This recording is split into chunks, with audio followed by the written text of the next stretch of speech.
I'm Brandy June, and you're watching The Knowledge Fairy. Today, we're gonna discuss shoes! Specifically, Cinderella's glass slippers. We mostly know the basic story. Girl abused by her stepmom and stepsisters. Fairy godmother gets her slippers and stuff for the ball. She meets the prince, they fall in love. Oh, my sweet. Oh, my love. And then she realizes it's midnight. Oh, shoot. And then he finds her shoe and goes after her. But wait, my sweet!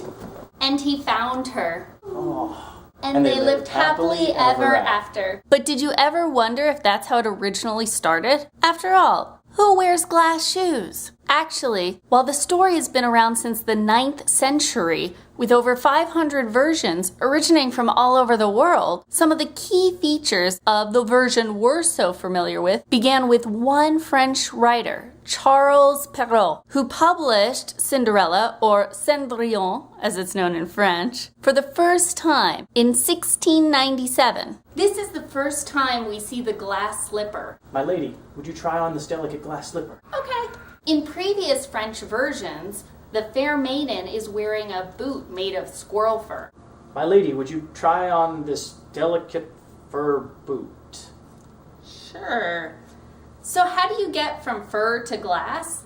Well, it's actually quite simple. There was a fur obtained from a variety of squirrel with gray back and white belly, much used in the 13th and 14th centuries as a trimming or lining for garments. And verre, which Perrault used, means glass. There's a lot of debate as to whether or not Perrault's change from verre de verre, or fur, to glass was intentional or not. Some argue that he misheard or mistranslated verre and thinking it was verre, wrote glass slipper on accident. However, others argue that since verre, or squirrel fur, was a medieval term and not commonly in use by the time Perrault published Cinderella, it is unlikely that he would have made that mistake. Plus, he also made several other changes to the story, which gives credence to the idea that he was okay taking creative liberties. This is the first time we see the fairy godmother, as her character was often portrayed by the spirit of Cinderella's dead mother, often in the form of a plant or an animal in earlier versions. He also added the pumpkin, the mice, and got rid of some of the earlier bloodlust.